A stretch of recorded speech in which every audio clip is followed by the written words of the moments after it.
lot of our ministry to entertainment. Or who can hoop the loudest?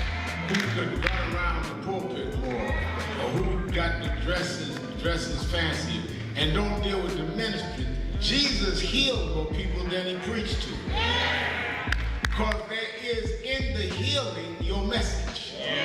They followed Jesus because he healed a woman with the issue of blood.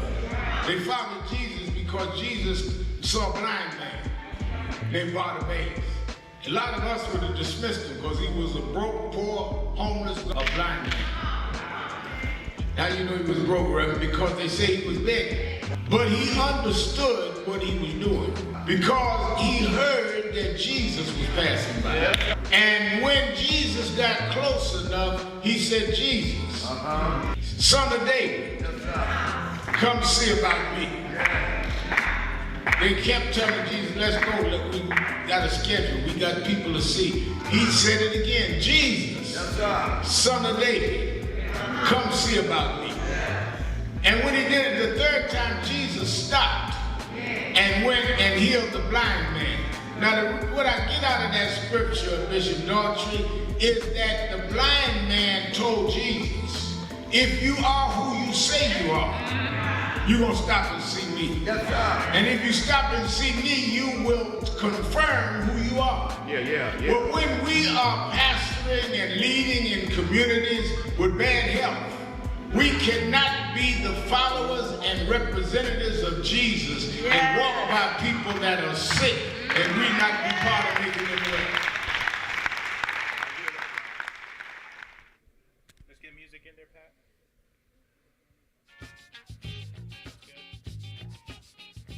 Ladies and gentlemen, coming to the stage is Monique Pressley, Esquire, principal of the Pressley firm PLLC.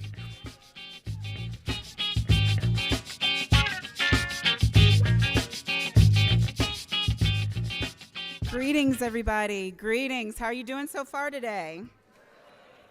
It's always wonderful to be back here where we have the conversations that matter. I am so excited to be discussing a topic that, whether we want it to be or not, should be at the forefront of our minds and our hearts, and that is the state of immigration policy here in this country. I want to invite my panelists to come on out. If you would help me welcome Murad Awada, Reverend Robert Bush, George Escobar, Guerline Jozef, Patrice Lawrence, Dorian Spence, Amadou Lee, and Latrice Cook. Let's give them all a hand.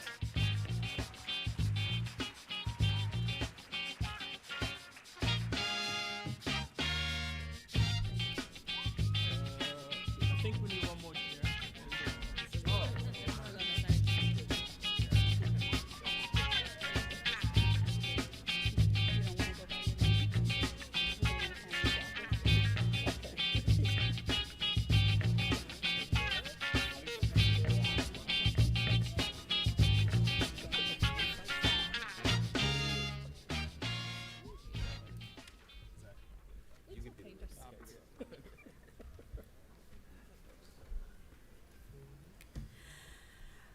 Before we get started, I've been thinking a good deal and frankly praying a good deal about this topic.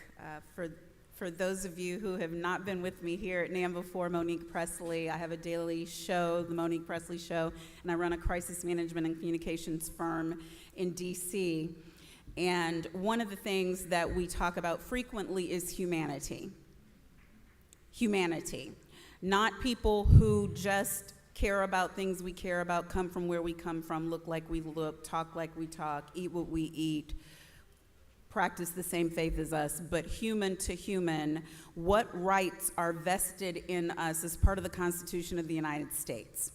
And the gift that we have today is a group of people who have devoted their lives and are currently devoting their lives to the work of upholding and protecting human beings who are immigrants in this country so that they can have the same inalienable rights as any, and frankly, those of us who were born here need that same protection right about now. Can I get an amen, somebody? So whatever is going on right now in our immigrant population, we should care about, one, because it is our neighbors, it is our family, it is our friends, it is those we work with, those we practice faith walk with, but we also frankly need to care because what is happening with them, we're next. So I'm going to give my panelists, each of them, an opportunity to just quickly share 30 seconds worth of their work, starting from my far left, to introduce themselves, and then we'll hit our questions. Good afternoon, everybody. My name is Dr. Robert Bush, and I am the president of the National Action Network in Las Vegas.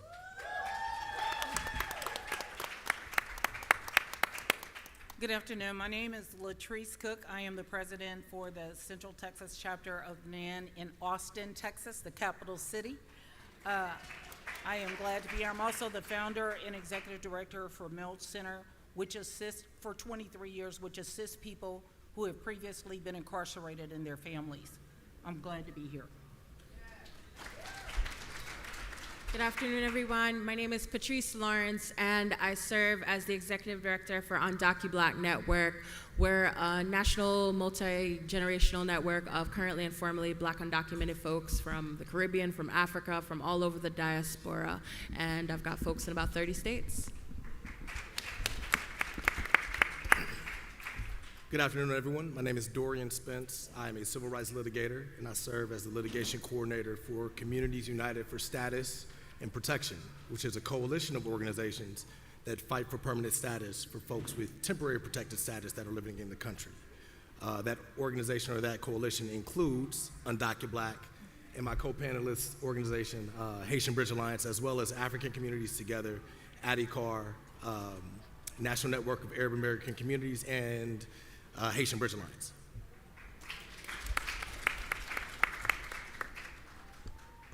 Good afternoon, everyone. How are you feeling? You could do better than that. This is post-lunch. How are you feeling? Good afternoon. My name is Murado Auda. I'm the president and CEO of the New York Immigration Coalition. We're an organization of over 200 member orgs across the state of New York, here fighting for all New Yorkers to ensure that we can all live with dignity and respect. Thank you for having us. Good afternoon, everyone. My name is George Escobar, so I am the executive director of CASA. CASA is an immigrant rights and services membership-based organization. We have offices in Maryland, Virginia, Pennsylvania, and Georgia, and we work to empower our community and ensure they have full freedom. Thanks so much for having us. Good afternoon, New York. My name is Guerline Jozef. I am the co-founder and executive director of the Haitian Bridge Alliance. We are an organization that advocates for the rights of people of African descent, and we bring together immigration, human rights, and racial justice for all people.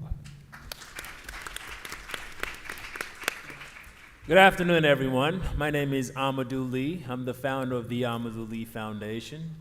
And pretty much what we do, we fight for immigrant rights. Most of you heard of Canal Street. Events like that, when ICE raids places, we stand up and we fight for our people.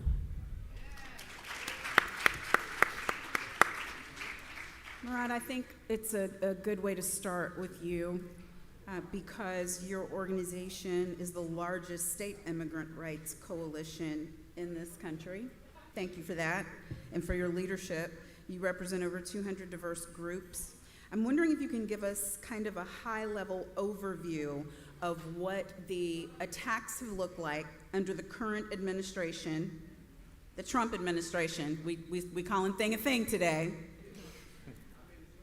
The war that's being waged on immigrants in this country, what have those attacks looked like, and what are some counter strategies that we should be thinking about to protect our communities? Absolutely, and thank you. I think what we've witnessed over the past year and 3 months under this administration and this regime, to be specific, is over 600 anti-immigrant attacks from the federal government. 600, that is more than 2 a day since they've come into office.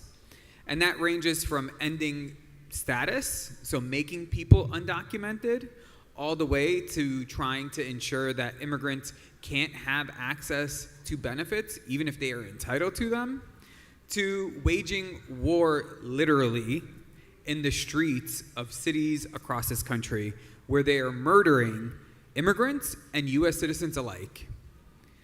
And what we have been seeing is this relentlessness of their cruelty.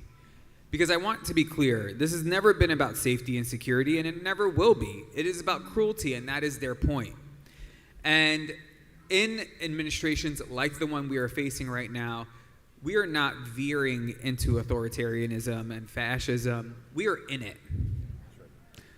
Every level of government that is supposed to be a check on the presidency has capitulated, and they are complicit in what we are witnessing right now. So Congress isn't stepping up and fighting back. We're not seeing our courts step up and fight the way that they should.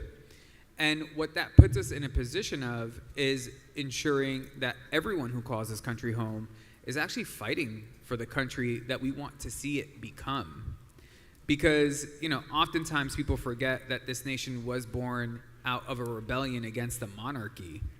And, this current iteration of this country. And for 250 years, this country will turn 250 years this year. It has fought for freedoms, but not everyone has gotten those freedoms. That promise has not been met. And it will need to take the citizens of this country to demand the freedoms for all. So some of the strategies we've been employing is ensuring that our local and state governments step up and actually fight back in a really meaningful way, and not just performative actions or saying a cute speech. We need action.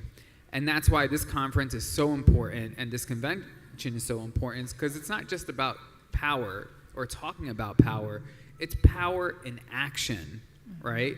This is about justice, impact, and purpose, and we have to center those three values every time we do the work that we do.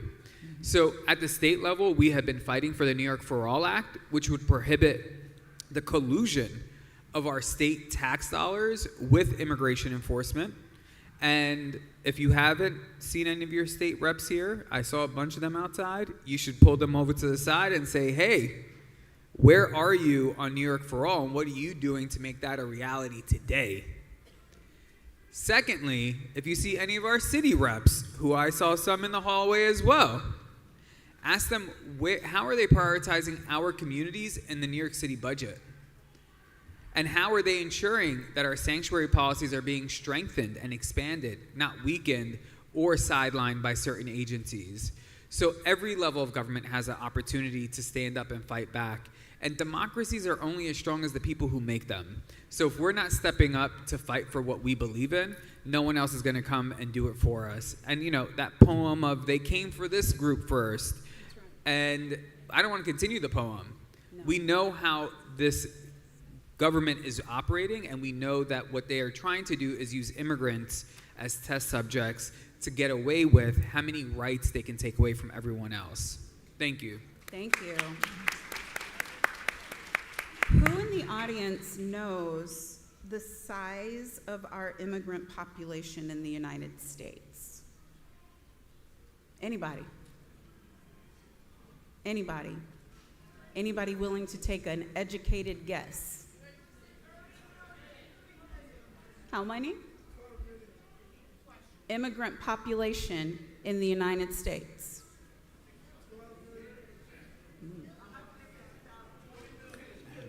Okay, I'm hearing 1 million, I'm hearing a percentage, I'm hearing 12 million.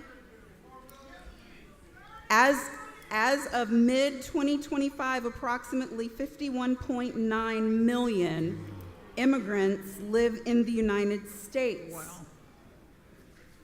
15.4% of the population. The so-called unauthorized or undocumented population is an estimated 14 million. So when we talk about a tax by the administration, we are talking about a tax on a group of people that are almost twice the size of our largest populated state. Patrice, Hundreds of thousands of Black undocumented immigrants live in this country. The administration has ended TPS, you can tell us what that is, for majority Black countries and blocked visas for 85% of Caribbean nations. But my question to you is, what is the single most important step, now that we know how many people we're talking about, the single most important step that people in this room can take starting tomorrow to ensure Black immigrants are fully embraced and defended as part of our community? Thank you, Monique. Patrice, UndocuBlack, and I think the most important step is to make sure that what we do matches what we say, matches what's in your heart. And so we don't necessarily need the facts. We don't necessarily need the additional stories. Every single person in this room is maybe 1 degree removed from someone who is a Black immigrant and someone who at some point in their life had a visa status that was a little wonky. That's what I mean when I'm especially talking about people who are undocumented Black people. Folks who have temporary protected status, TPS, folks who may have DACA, all these names and acronyms that are being thrown around. But I think we have to ensure that Black immigrants are treated as they are, which is central to democracy and not separate from it. When we have what has been discussed here today, poll taxes, you need to get your passport, all these things that we know the SAVE Act and other things are saying for people to vote. When we have TPS being stripped away, when we have every single Caribbean nation as of January this year being banned from the US in some shape or form, we're in trouble. And they're going after Black people, and they're trying to see how far can they go with us, who may be a more vulnerable population, to then exact that in the larger population. It's like in and out, because Black people in America have had stories to tell. So it's really important that we treat it as central to democracy, and that when we fight for all. We name what's true, we demand what we need, and we invest in the populations that we say we care about. Thank you. George, CASA serves a massive, diverse coalition. In 2026, we are facing heightened enforcement, the expansion of expedited removal, and intensified workplace raids designed to overwhelm community infrastructure. I don't think there's anybody who's living in this country now who lives in an area close to a Home Depot or close to a grocery store where they're not seeing these unexpected pop-up, don't make no sense, no criminal to be found type raids happening. CASA has a massive operation, legal services, rapid response, policy advocacy. How are you adopting and adapting to this specific moment? What are you doing differently now than in Trump 1? And what's your message to organizations that feel like they have to choose between direct service and political advocacy? That's a great question. Thank you so much, Monique. I think, first of all, I want to give a lot of love to everybody that works in your social safety net, right? All those folks that work at food pantries, all those folks that work in community clinics, all those folks that work so diligently in providing legal counsel, pro bono and low bono, right? But at the end of the day, we also have to realize that that is a reflection of this government's choice to nickel and dime how they treat our most vulnerable communities, right?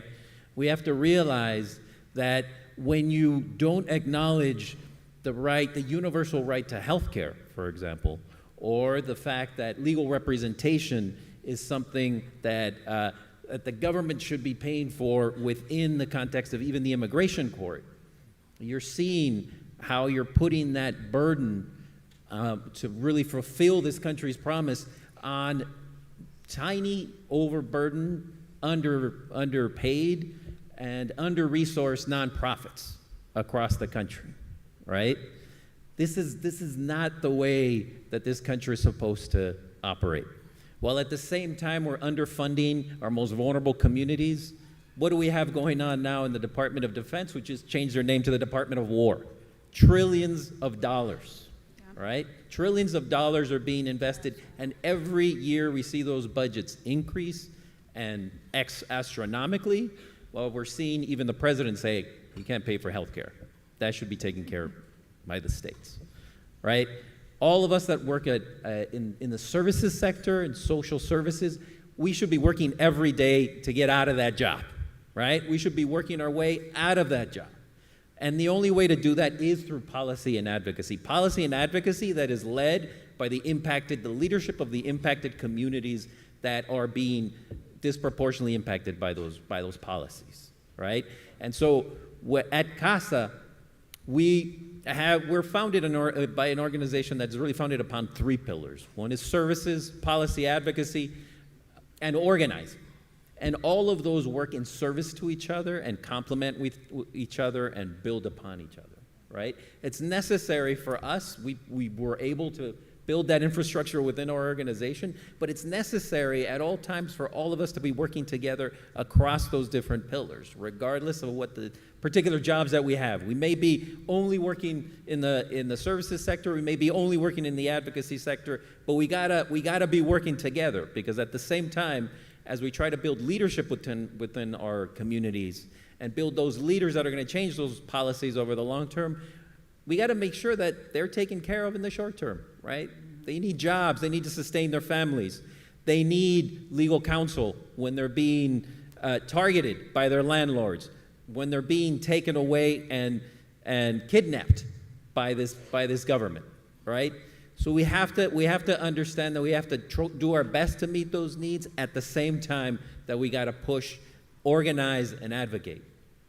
And in terms of how we've been adjusting to the moment and Trump 1 versus 2, I think in a lot of ways in Trump 1, we thought we really relied on the judicial branch of this government, right? We tried to do our best to delay the worst that can happen, and try to bring in a lot of white shoe law firms to work with organizations such as ourselves, and brought up lawsuits in federal court, trying to protect DACA, trying to protect DPS, what we just heard about. Our first case at CASA that landed in the Supreme Court was to preserve the census, because Trump 1 was trying to not count people like us, any non-citizen, right? But what we found now in Trump 2, that's not enough. Those safeguards are not there anymore. Our judicial branch is crumbling, and we need to be proactive in creating the protective measures at the local, state level to disentangle local law enforcement from federal law enforcement, right? To disentangle that collaboration that happens at the local level that really supersizes the impact of those deportations, because those deportations would not be occurring if not for that collaboration that we're seeing at the local and state level. And I see a lot of champions out here in the audience.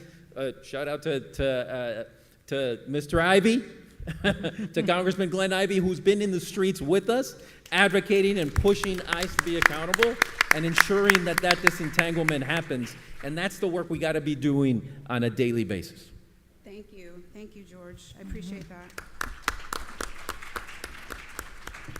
Reverend Bush, I got to tell you, out of all the questions I'm asking today, I was most excited about this one, because as I tried to put us in the seat of human-to-human care about the immigration issue, we can't ignore that in the Black and brown communities, there has been a level of frustration, there's been a level of friction, and frankly, the divisive nature of our current state of politics has been intentionally revving it up, intentionally trying to forge what should be community into animosity. We see in your area in Las Vegas that you rely heavily on immigrant labor. The culinary union has shown that when Black and brown folks get together, when we come together instead of being at odds, that great things can be achieved. Yet the wedge still persists.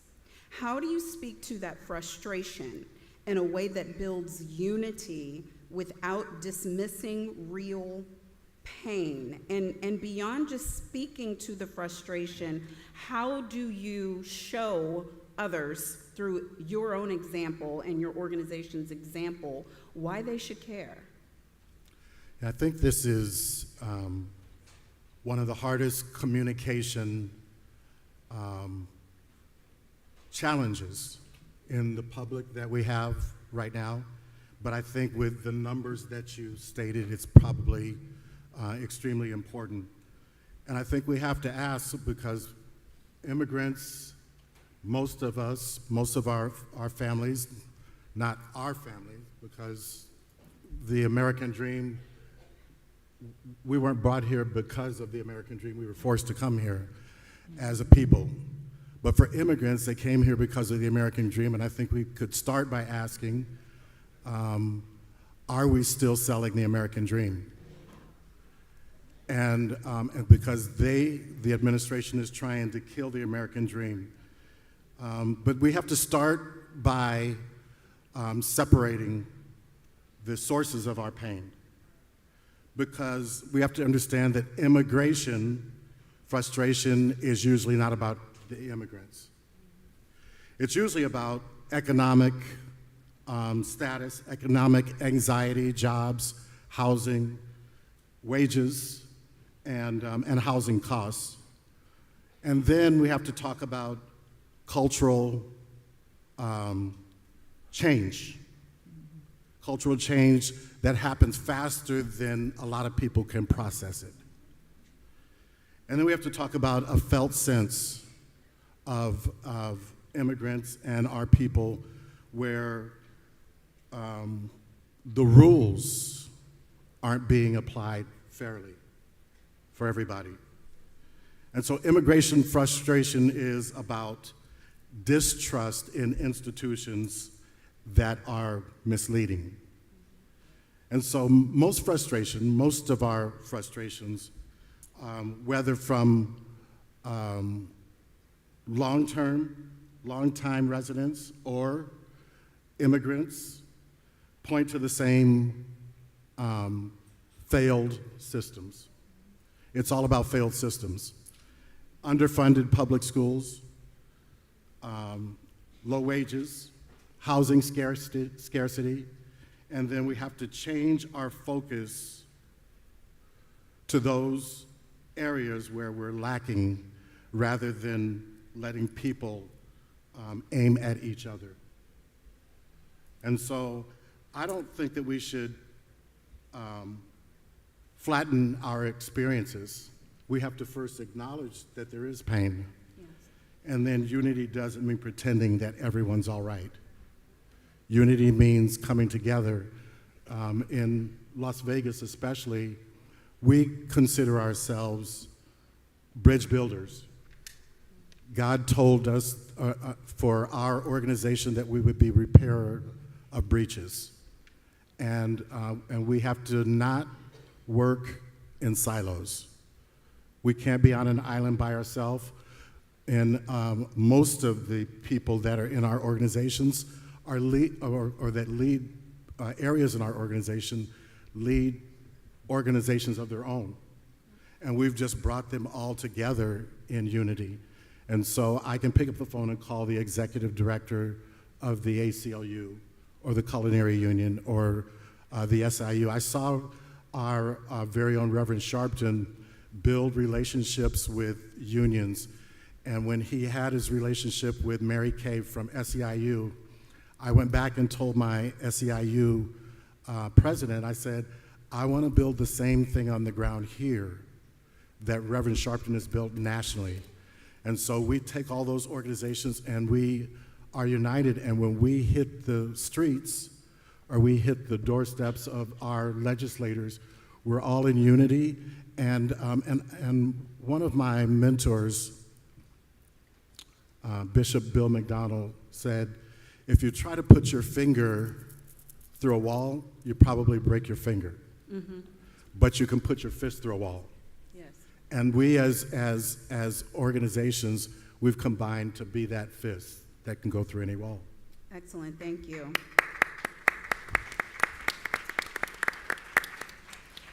Guerline, I don't have to tell you that the Haitian community has endured TPS instability and mass deportations. I'm just putting it on mildly by saying endured instability. Now, too often the response from the broader movement has been episodic rather than sustained. What do you see as the biggest missed opportunity and how advocates have responded to attacks on Haitian immigrants, and what would it look like if the Black Church and NAN chapter stood with Haitian immigrants as family. Give us one concrete example with the time that you have available that can help us bring ourselves that information back to the pews. Thank you so much, Monique. And I think I can begin by one of the facts that you shared earlier. And I want to highlight that 1 out of every 4 Black person in the United States is either an immigrant or a child of immigrant. That includes Vice President Harris, that includes President Obama, that includes Shirley Chisholm, that includes all the other people who have become a part of what we call Black America, the Black diaspora. So when we are talking about immigration, we have to understand and center the realities that when I woke up this morning as a Haitian American woman, I woke up this morning as a Black American woman, I woke up this morning as an immigrant. That's right. That's right. Y'all, we can clap for that. That's right. Thank you so much. And also understanding how we are unfortunately carrying the load of a system that is rooted in a scarcity mentality, in a divide and conquer, and continues to really center that within Black America, within underprivileged communities. So therefore, when we look into the Black churches that I was raised into, when the Holy Spirit moves, it moves for us to be able to address the injustice. It needs to be able to move us to welcome people with dignity, with love and compassion, regardless of where they come from, but specifically when they are part of the Black diaspora. And we see, thank you so much, beloveds. And when we're addressing those issues, and within our Black community, there's a divide and conquer. And they say, we don't want Haitians and Jamaican like my sister Patrice from UndocuBlack or my brother Amadou, right? But how are we centering those realities? How are we applying what we need? And I do believe institutions like the Black churches specifically, wherever we might find them in Mississippi or in New York City, I think we can embrace that reality and push back against this narrative of divide and conquer. Because we have to remember, my family, Patrice's family, were dropped one boat stop away from your family that was sold to a plantation in North Carolina. So because the system, the colonial system, the white supremacist system was able to divide our families, doesn't mean we are no longer family. It means that it is time for us to come back together, to address our past, and create a future that includes all of us. When they are shooting Black people in the streets, they don't care if I have an accent. That's right. When they are shooting Black people in the street, they don't care if I was born in Haiti. Because I remember Abdelwima in New York City right here. I remember Amadou Diallo in New York City right here. As we are really pushing into addressing George Floyd, and we have to understand our lives are interconnected. So we are family, and as the church, right, I believe we are called to be Christ-like, and I believe that regardless of what religion, what belief you practice, at the center of it all, love, care, compassion is what we are called to do. So I think one of the things that we do at the Haitian Bridge Alliance is bring this immigration narrative, bring that into social justice and racial justice, and center that in human rights so we can make sure we address those in a Black context as well. Thank you, Guerline.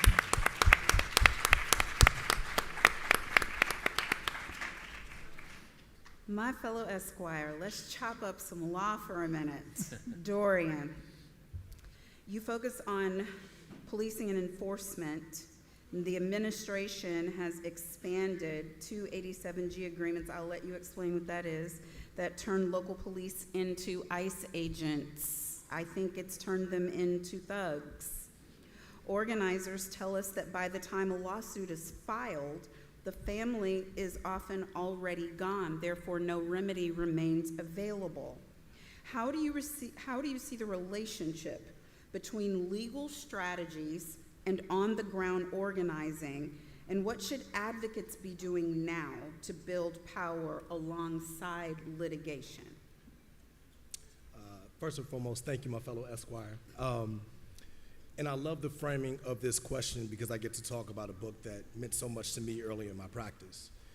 It was written by the late Harvard professor Lonnie Guinier, and the title is Lift Every Voice. And I love that book because, as a young lawyer, it taught me and showed me the importance of engaging with community being a lawyer.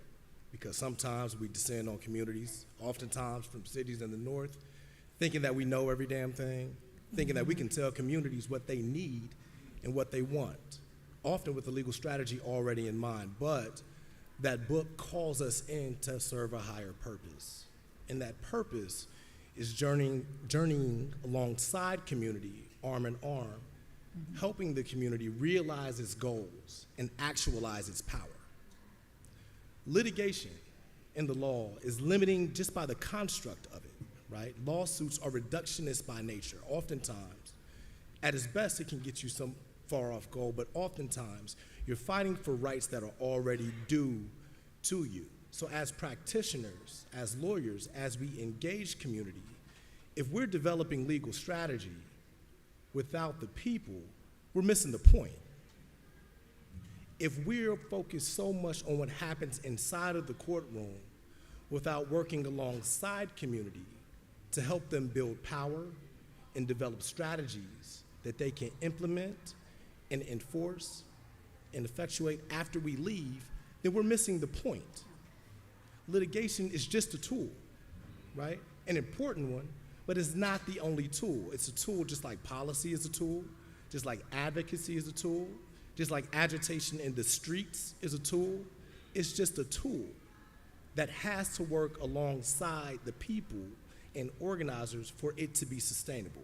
A legal strategy without an effective organizing strategy component alongside of it is unsustainable, and I would challenge any lawyer, if they're worth anything, if they say that litigation can stand on its own, they're not a good one. To your second question, what can organizers be doing right now to build power alongside active litigation, whether it has to do with immigration or civil rights?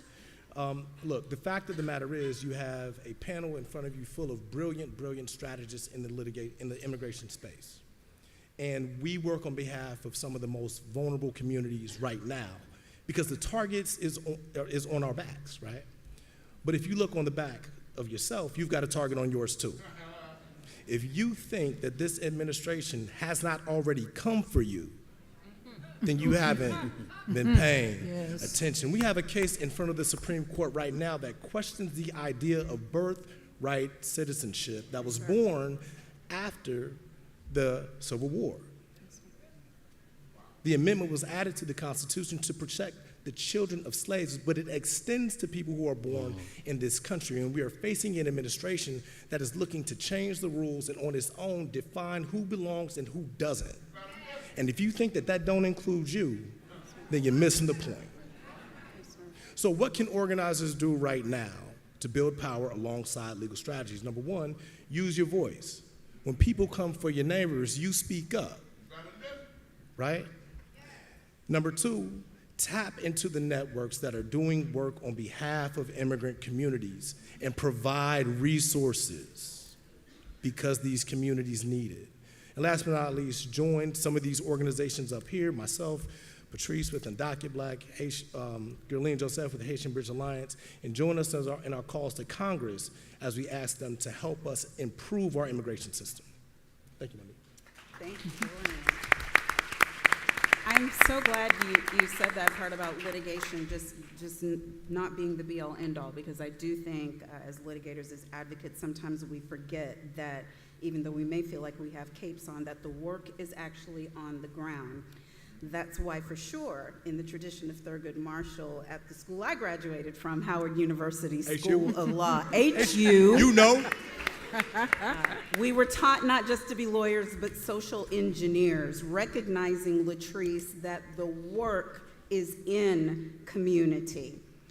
You are on the front lines in Austin, and you use your radio platform, Iron Sharpens Iron, to speak truth to the community every week. In a state like Texas, my home state, God help us, where the headlines are often filled with fear regarding SB 4 and deportation. How are you using your voice to keep the community encouraged? And what is the one marching order you have for chapters in other states to help protect our neighbors in the South?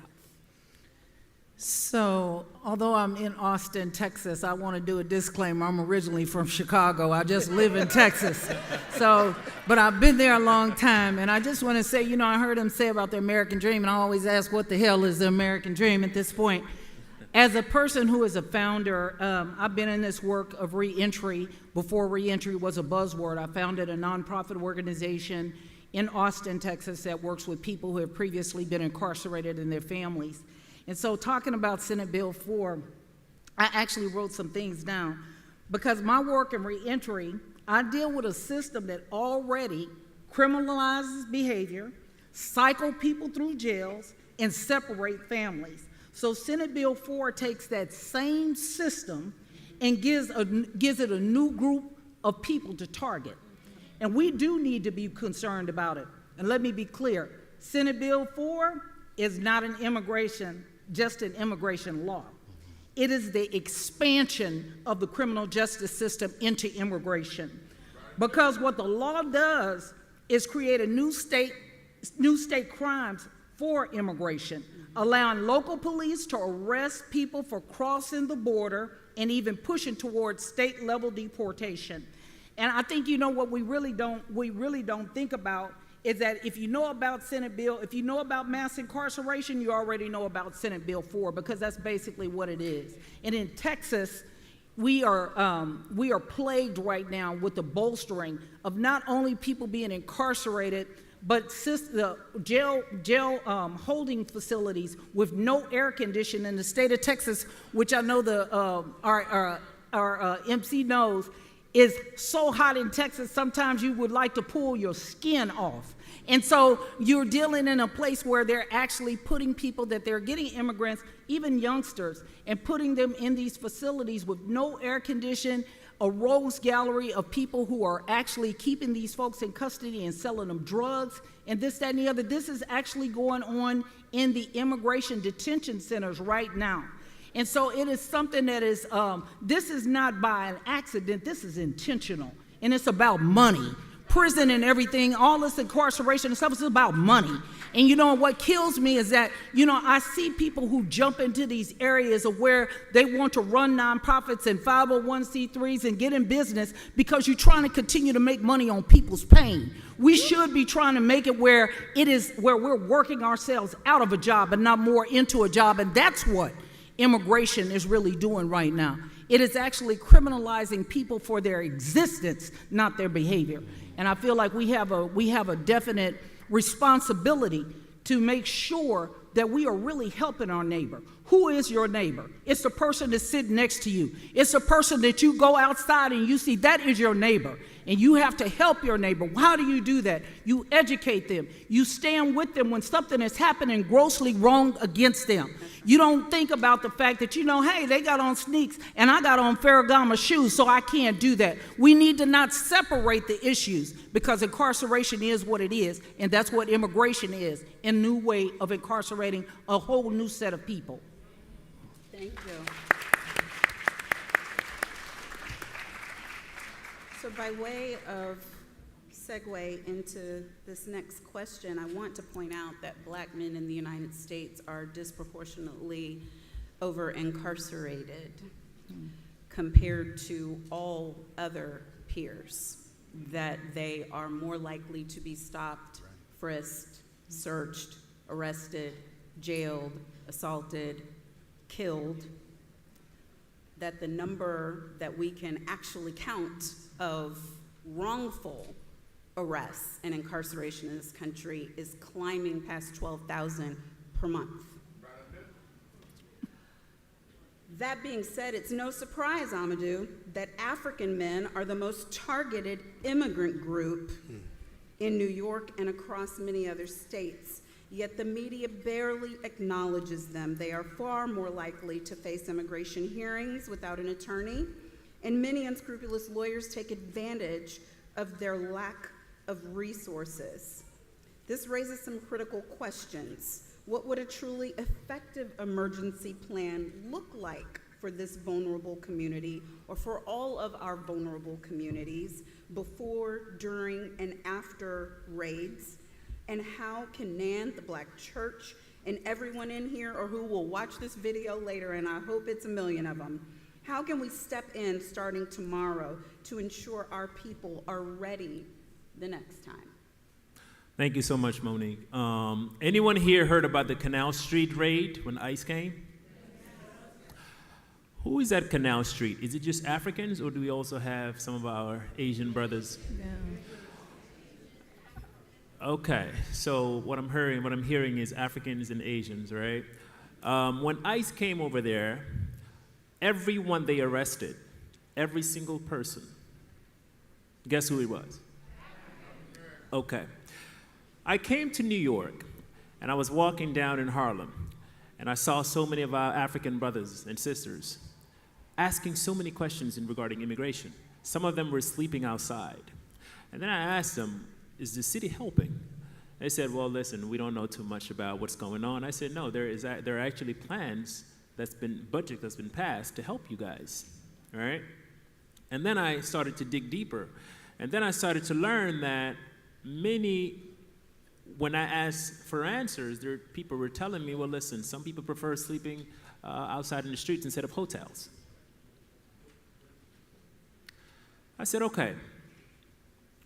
So many of these brothers and sisters came into this city uncounted for, and when it was time to allocate budget, it didn't go to them. I say that to say, we can only count on our neighbors. We can only count on our brothers and sisters that are here, the church, the protesters, the organizers, because the truth is, black people from across the board are at the bottom of the barrel. That's just the truth. This is not an attack, it's just a fact.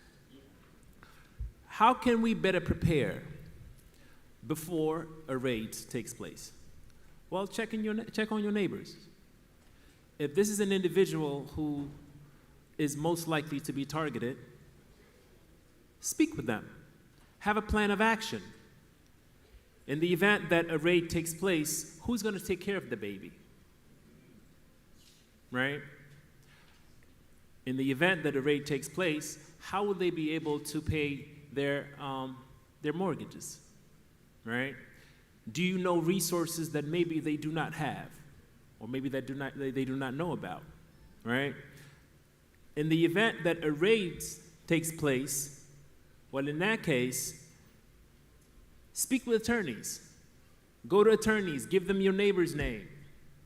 Actually stand up and fight if you're able to, as long as you do it peacefully. But we know what that looks like, right, in the country. What we've been able to do at the Amadou Lee Foundation over the past few months is to prepare what is called a habeas petition. And pretty much a habeas petition is what you do is you pretty much tell the government, the judge, the federal judge, whether this arrest was lawful or not, right? So we've been able to weed out and look at communities that are most likely to be targeted and say, all right, let us pre-register you just in case this happens, right? However, nonprofits, black nonprofits, I can only speak on my experience, there's no funding. There's no funding.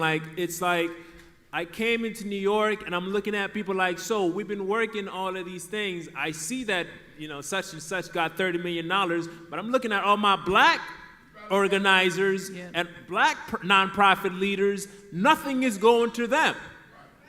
So for me, speak with your politicians as well. Are they preparing those nonprofits just in case things happen? Or are they not? Because it's nice to just sit over there and talk about, yes, Canal Street this, Canal Street that. Well, I'll tell you what happened on Canal Street. When that raid happened, it was our nonprofit that stood up and got those people out of there, out of detention centers. Therefore, it is important for us to diversify the funds that are going to nonprofits. It is also important for the church, for organizations to say, you know what, let us host nonprofits fundraisers for these brothers and sisters, because 9 times out of 10, you know what I'm saying, we don't have time to do fundraising. Things are happening. We're on the ground, and you know what I mean? It's on and popping. We know that with this administration. So for me, there are multiple levels to prepare for a raid, and it is important, again, to highlight the importance of habeas petition, right? Because with that petition, you are able to challenge the lawfulness of that arrest. And if that arrest is unlawful, especially if it's if you're in New York, 9 times out of 10, a judge is gonna release that individual. So tell your neighbors, especially if they're immigrants, to make sure that they get in touch with all these amazing brothers and sisters that are sitting here who are doing incredible jobs, because then if things happen, they're able to stand up for them. So that's what I would say. Thank you, Amadou. Patrice, I don't want to skip this. If you could tell us, last month UndocuBlack led 125 organizations in a letter to the Congressional Black Caucus regarding TPS and Operation Paris. Why was it important to deliver this demand through a Black-led organization? And either from you or from Reverend Bush, what does that partnership look like, and what made NAN decide this was a priority in 2026? Thank you, Monique.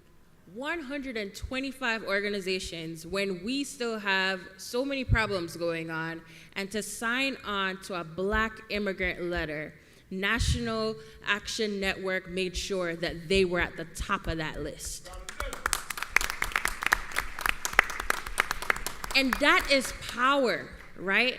And you give immigrants just a little bit, you give Black people in general, because I'm gonna be very specific, just a little bit, we multiply that and make it a lot. You give a Black woman just a little bit, we are really going to multiply that and make it a lot. And we did just that. We are so close to actually passing what's the wonky term for it is a discharge petition in the House. In the House that is controlled by Republicans, we got a bipartisan bill that would allow for temporary protected status, would allow for work permits for 500,000 Haitian families. 500 million. Wow.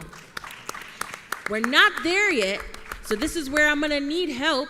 Whoever you can call up who is your congressperson, make that call, keep going, name drop, National Action Network, let them know they're behind this. But that letter moved Congressional Black Caucus. They were mad at us. They were like, why are you sending us a letter? We're already your friend. And we're like, well, if you're our friend, then you will actually now make some demands on our behalf. Because my friends have to show me that they're my friends. Yes. They did that, though, and so the bill was introduced by Ayanna Pressley. We have 218 members of Congress, including 4 Republicans on it. This is bipartisan, and we are hoping to have it pass the House before April 29, which is when the Supreme Court will take up the Haitian TPS case as well as Syria. And so that's power. That's power, and we've got demands, and that little letter that may not seem like much We took that, ran with it, and were able to get to 218 in the House on a discharge petition on immigration, on black immigration, which I was told has never been done before.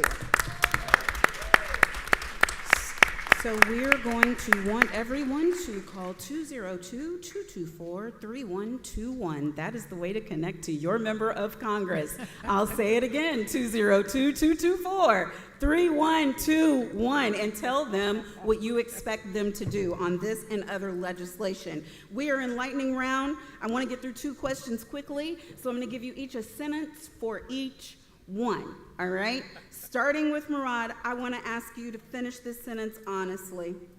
Honestly. One misconception about immigrants that we need to address honestly in our communities is? That immigrants are taking away from others, which is completely untrue. And here in the state of New York, immigrants contribute over $81 billion in local and state tax dollars, and have the spending power of over $250 billion. They're paying into systems that they can never benefit from. So just uplifting that, and the number of the 81 billion local and state tax dollars includes undocumented people and documented people. And that might have been 12 sentences, but it was good. Okay. Well, nonsense. Patrice, one misconception about immigrants that we need to address honestly in our communities is? The concept of today for me, tomorrow for you, or in Jamaican, today for me, tomorrow for you, which is that they're going after those people, they won't come after me. That's a lie. George, one misconception, honestly, what is it? There are no good immigrants. There are no bad immigrants. There's no such thing as the worst of the worst. So let's reject that notion. We're all the same community. Reverend Bush? That immigrants commit more crime. Immigrants commit more crime. They're in here to change their life, and they have an interest in staying out of trouble. And so the studies show that immigrants, especially undocumented immigrants, do not commit more crime than natives do. Guerline, one misconception about immigrants we need to address honestly. The fact that we have an immigration issue in the United States, because the reality is, as the current person in the White House mentioned, they welcome immigrants who are blonde hair, blue eyes from white countries, and they reject immigrants from black countries and other countries. So therefore, we do not, and I repeat, we do not have an immigration issue in the United States. We have an issue based on anti-black racism. Dorian, one misconception about immigrants we need to address honestly. That our struggles are not inextricably tied to each other. A weakened Constitution hurts all of us. Repealing or rolling back the rule of law to attack one community means that this same administration can roll back the rule of law to attack you. Latrice. That immigrants take our jobs. There's really a misconception about immigrants taking jobs when actually most immigrants do jobs that we don't want to do. And the value of immigrants has definitely impacted our communities significantly so that they take away jobs. I think that's the biggest thing. I'm going to do one misconception about immigrants that we need to address honestly. They eat rats or cats. So just the humanity of it. I think, I mean, That's we have to crazy. address it, right? That's the narrative that's been pushed, right? And it's ridiculous. It's part of the campaign that made so many people not go to Africa, right? Because they see Africans as jumping in trees and doing all of those different things. Meanwhile, it is very important for our people to understand that even those, I'm going off a little bit, but even the resources of Africa, that's really ours. And if I say ours, I mean ours, right? Because it is our ancestors, right? So I think it is very important to understand that that division does not serve anyone. Rapid and those, fire. those Oops, words. I'm sorry. Thank you. Thank you. Rapid fire continues. One thing that each person who's here today and those who are going to watch, one thing that can be marching orders that you would want to see them do starting not tomorrow, but today, that actually changes the outcome for a family on the line. Back to you, Murad. One thing, one sentence. Let's go.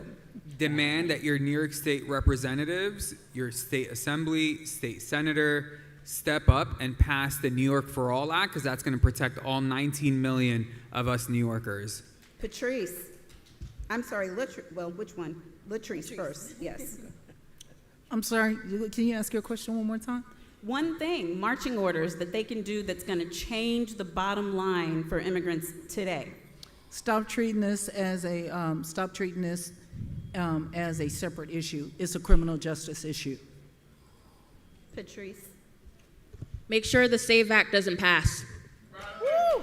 Wow. How do we make sure it doesn't pass? 10 more seconds. Call your congressperson, vote, make noise, make sure that you can vote, and make sure that we actually have elections in 2028, because there's a real possibility that's not going to happen. George. 5 seconds. We are living in under a fascist government, so let's not be afraid to have those difficult conversations with our family. Let's question why people want to go into the military. Let's question why some people want to go into the federal government for a safe employment. It is a crucial time in American history. We have to confront these truths. Reverend Rob. All elections are local, and you must vote. In Nevada, our governor won by 10,000 votes over the previous governor, and we lost the supermajority by 1 seat. He vetoed 187 bills that are important to immigrants and to our people. You have to get out and vote no matter what city you are in. And Reverend Al is not going to come out here and get me. Dorian, come on.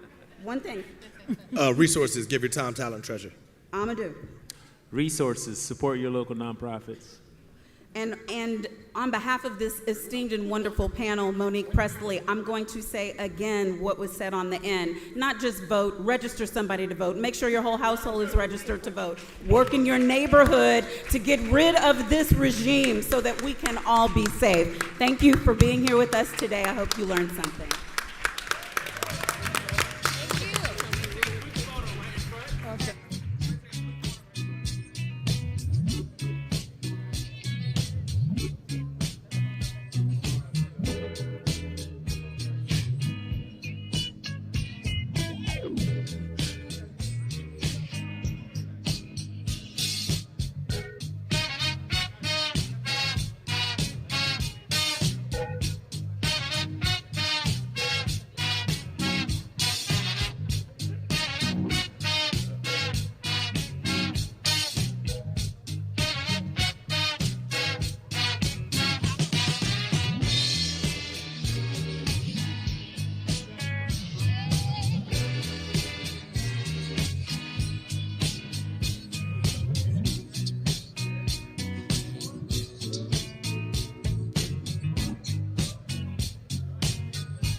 All right. Let's calm down. I thought you meant Reverend Al was going to.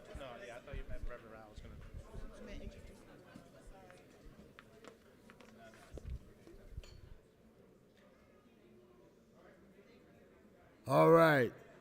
We're now going to deal with our panel that is going to deal with international issues around our people all over the world.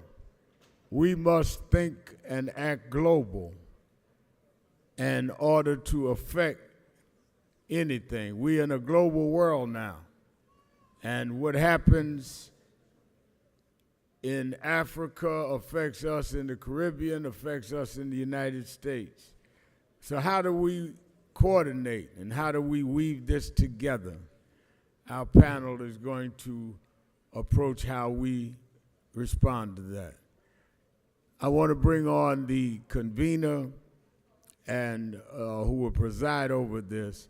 I met this brother 35 years ago.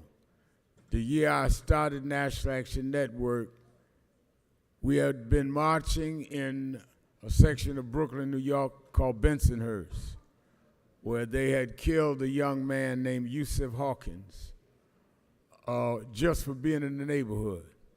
It was a time they said blacks weren't allowed out there. And we went out there and marched and finally got 3 of those young white mobs that had killed him in court. Little did we know, people around the world heard about it. And there was a young boy in London, England called Roland Adams that was killed for being black in a section of London, England. And they called and asked me would I come and help lead a march for Roland Adams like we had done for Jozef Hawkins. And I flew to London and met 2 young activists. One is with us today. They started, we marched, they fought for justice. They formed a group called Operation Black Vote. And they started registering blacks in London and gaining power and position. 35 years later, he has become a member of the House of Lords in England. He is the assistant vice chair to the chancellor at Cambridge University and has had me there and arranged for me to speak at Oxford. I'll speak at Oxford now, y'all. When I met him, he was Brother Simon, but now he is appointed by the king. He is Sir Simon Woolley. Sir Simon Woolley.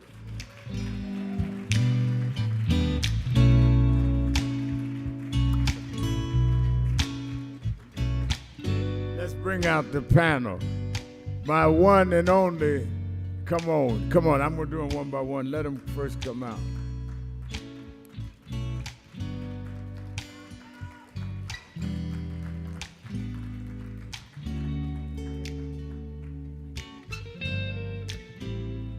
I'm gonna let Simon do the intros, but I have to recognize, you know, I was mentored and raised by Jesse Jackson. And you know that means I've known Jesse Jackson Jr. since he probably was about 7, 8 years old. And I've watched him grow. There is no one I know that is more brilliant, not only in international affairs, but anything, than this brother. And I'm so glad that he comes to our convention every year. He said, I'm coming. I said, I need you to do something. He said, you don't have to put me up to do nothing. I'm coming. He's been there every year and would come with his father every year. Reverend Jackson used to come every year till he couldn't travel. But give a hand to my little brother, Jesse Jackson Jr.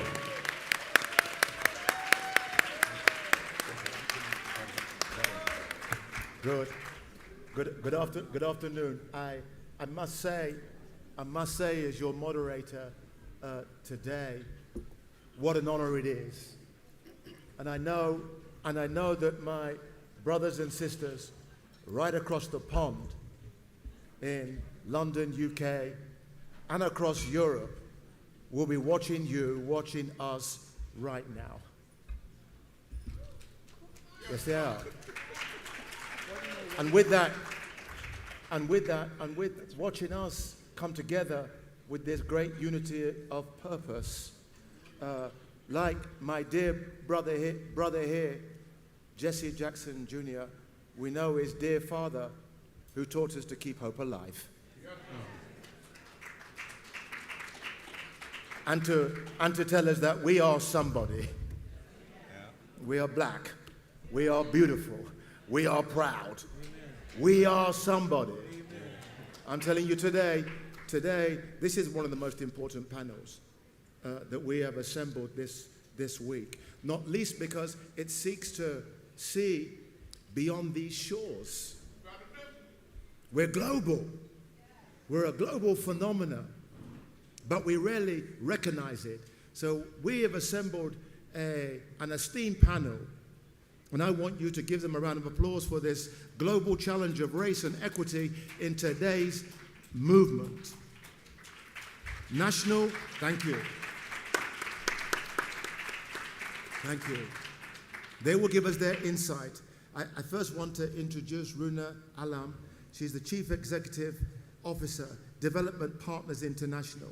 Ms. Alan is globally recognized investment leader and CEO of Development Partners International, a firm focused on deploying capital across Africa.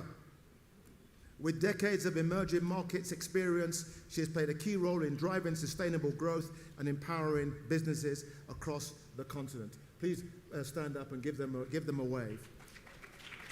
Thank you. Thank you. Asha Castleberry Hernandez, National Security and Foreign Affairs expert. The Honorable Asha is a respected voice in international relations and national security, a former U.S. Army officer, a policy advisor. She brings deep expertise in global security strategy, diplomacy, and defense policy.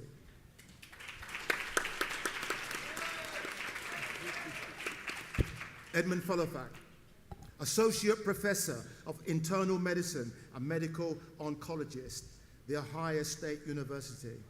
Dr. Folofak is a leading oncologist and researcher whose work advances cancer treatment whilst addressing health disparities to improve equity across to care.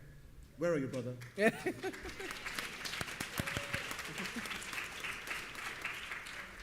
Is Martin with us? No, we're still waiting for that young brother. My dear friend here, my dear friend, my dear brother, former U.S. Representative, Illinois 2nd Congressional District. The Honorable Jesse Jackson Jr.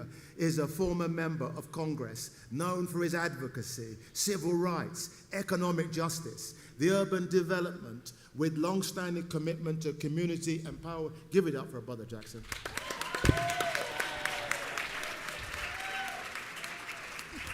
This next brother has about 1 million followers on social media. He's in the process of writing his 9th book. He's an intelligence officer, a spook, as we say in the UK. National Intelligence and National Security Advisor. Mr. Malcolm Nance is a national recognized intelligence expert, author, commentator, offering critical insights on counterterrorism, cybersecurity, and global geopolitical strategy. Give it up for this super brother. Malcolm, I want to start with you. Okay. Look, we know how important the African American voice is here in the USA. How do we get the African American people to better see the 1.2 billion people in the global African diaspora? That's an excellent question. And, you know, most of you know me as the spy that talks on television, right? But that afforded me a lifetime of traveling around the world at your expense, so thank you. But one of the things that I don't see all the time, I go to Egypt, I go to other parts of the Middle East, Sub-Saharan Africa, I don't see enough people in the black diaspora, particularly us, traveling to a continent that not only was our birth home, genetically and historically, but also we don't expose ourselves to the 1.2 billion people who are like us and want to see us. We don't travel. And if I couldn't even imagine how low the statistics of passport holders. But this is where young people who are influencers, other people who can bring the message of who we are truly, not through basketball and hip hop all the time, the only lenses we're seen through, but that we have wealth, we have intellect, we have universities that should be cooperating and linking to sub-Saharan Africa in a way that we should be displacing the current administration's ignoring of that entire continent. We could do that as a diaspora, not just African American, Afro-Caribbeans, Anglo, Africans. There is a whole world of us that is not linked with the rest of us. How do we link it?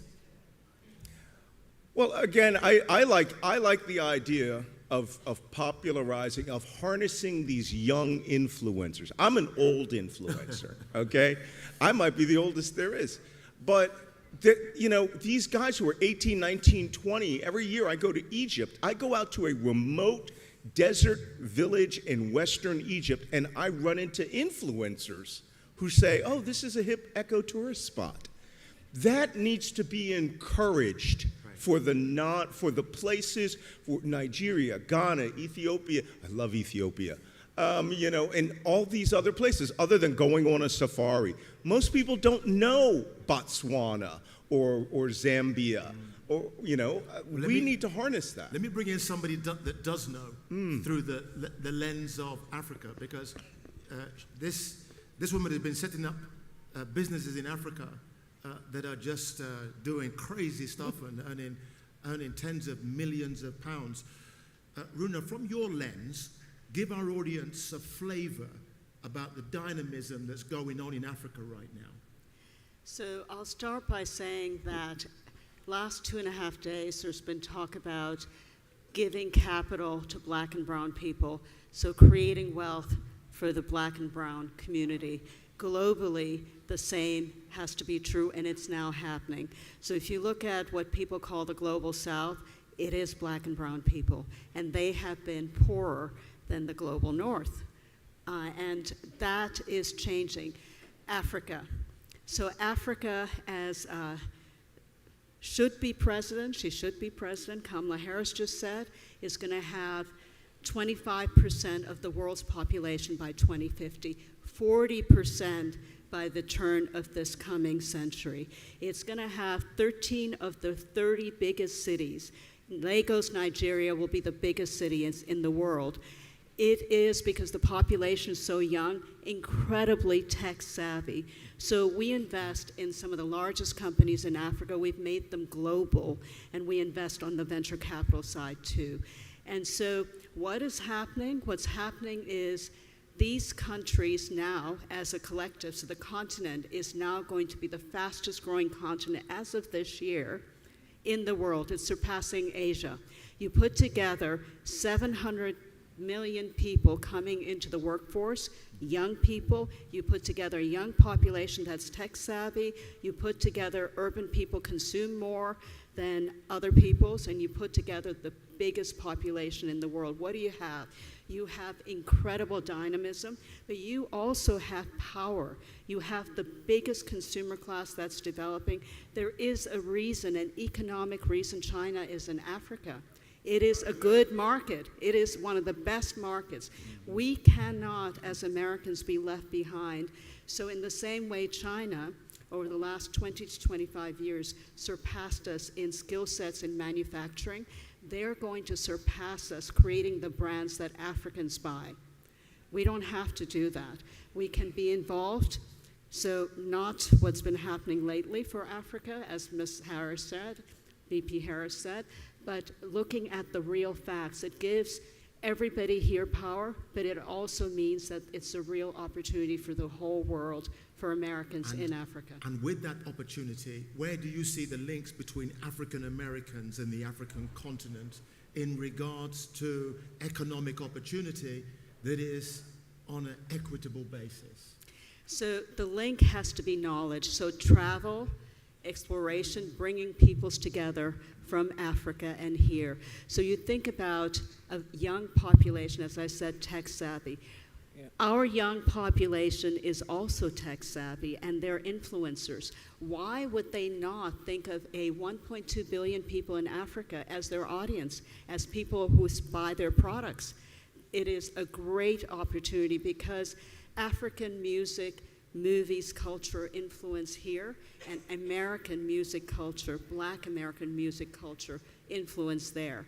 There's a lot of commonality, and there's a lot of opportunity to align, both for getting what is needed, creating wealth, but also just feeling that there is commonality and there is support everywhere in the world. And in that alignment, Edmund, as an academic, how are you seeking, how do you want us to relate to Africa with fellow academics in which the whole can become greater than the sum of our often disparate parts? Yes, thank you. That's such a great question. You know, everything policy, everything that we see, you know, emanates from academia, people thinking about it, and then, you know, finding the best ways of how the most efficient way, the most effective way of actually applying that knowledge. And so out here in the diaspora here, you know, we have about, what, close to $2 trillion, I mean, African diaspora. You have the African continent, which is essentially, you know, green in terms of its, you know, the potential for investment. And the value added when you invest money in Africa on elevating the people is actually way more, you know. Here in the US, for instance, you know, my area of expertise, we spend about $14,000 in healthcare per person per year. In Africa, that value is about between $85 to about $135. Yet, the continent needs hospitals. Yet, the continent needs a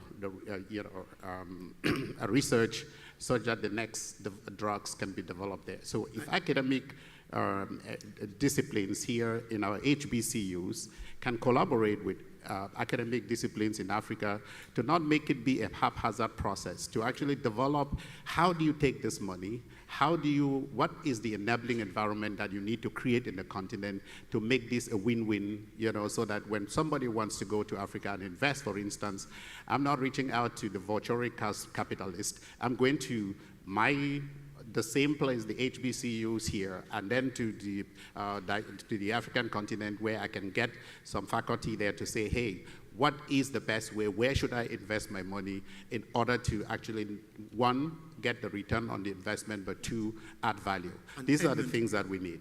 And Edmund, in that investment, for example, in healthcare and this express train AI, is there an opportunity and is there a danger that Black and brown people will not be included in those models of healthcare AI that will not only work for us, but they may work against us? Absolutely. I mean, this is something that we've been thinking through.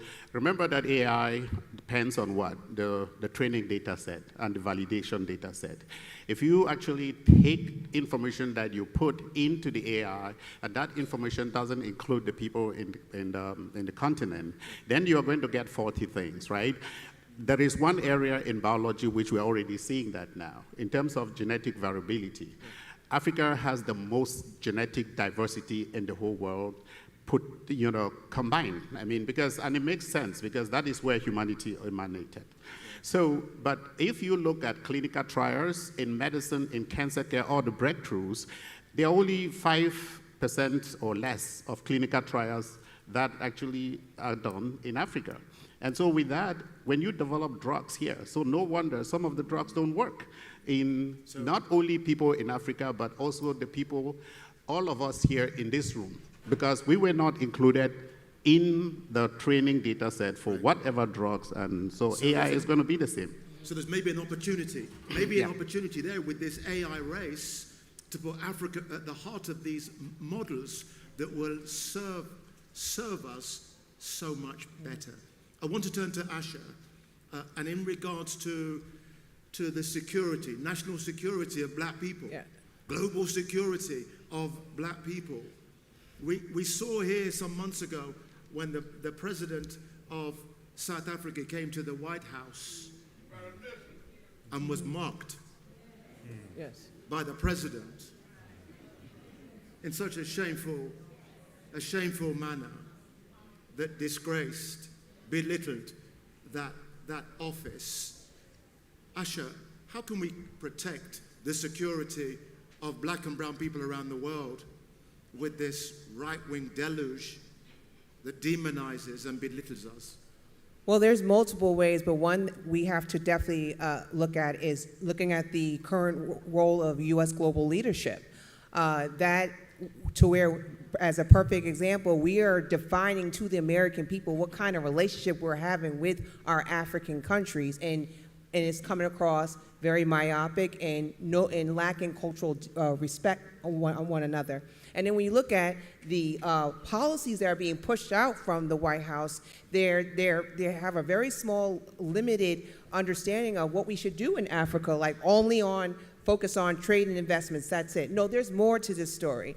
And we have to make sure that we redefine and be beyond this presidency as far as what is our role in terms of diplomacy with Africa, and being able to redefine our principles and also identifying more activities beyond trade and investments as a way to help cultivate that relationship amongst the diaspora.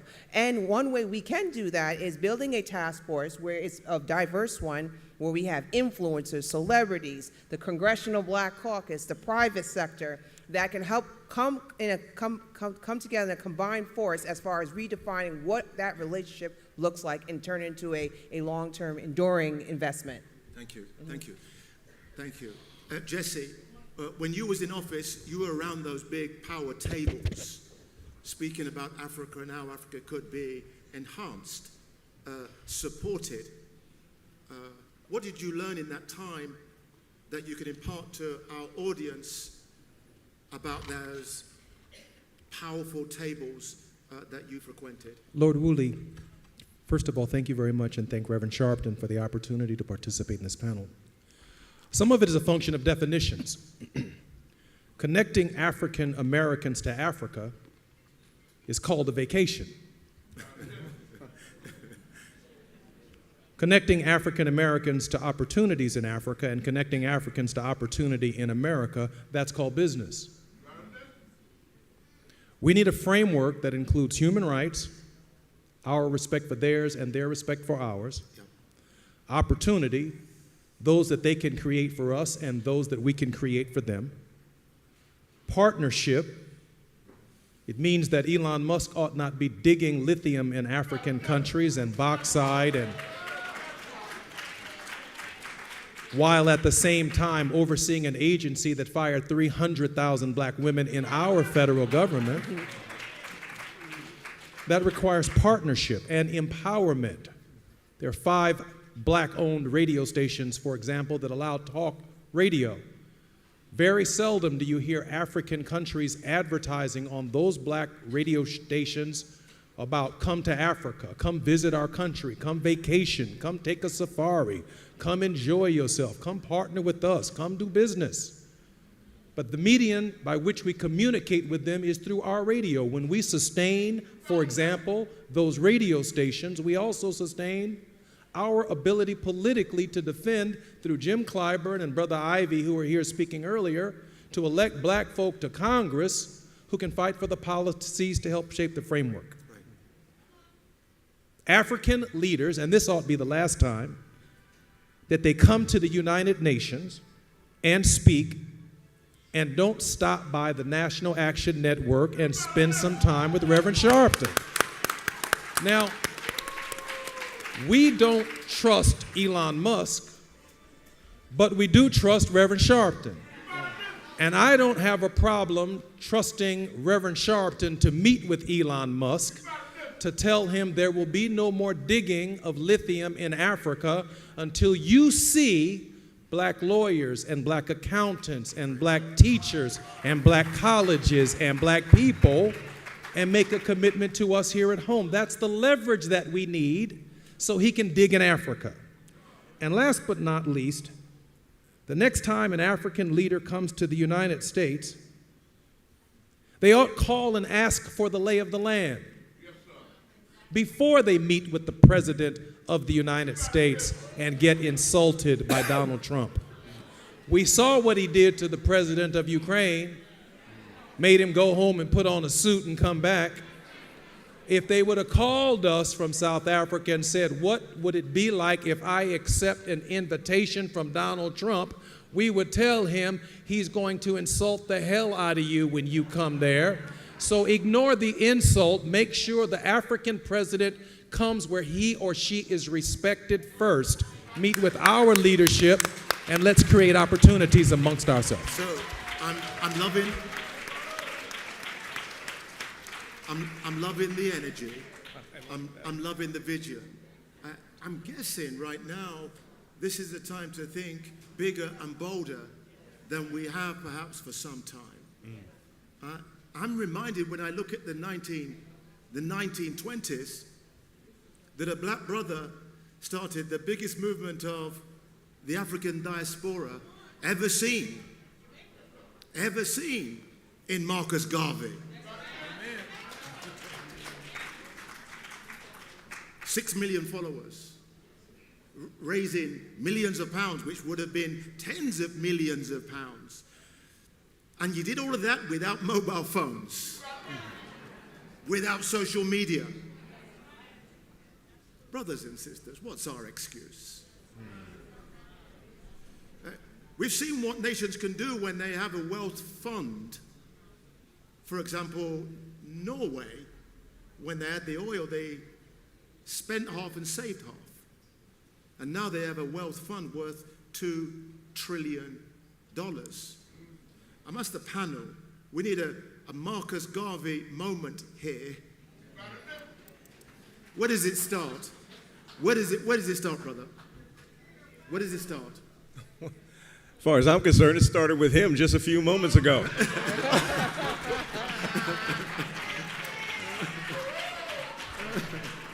I don't know about you, but Jesse Jackson Jr. I was looking for my wallet. So let's start there with NAN. How do we get a wealth fund? How do we start our own wealth fund? Talk to me. You know, we're busy. We spend fortunes on our hair. We spend fortunes on clothes and beauty products. What about for our future, Asha? Asha, Dare I say it, I may say that you're the youngest on the panel. Thank you. We have to align as a unit, the diaspora, with emerging industries, like looking at the critical mineral situation, right? As well as digital currency to help extract that wealth, right?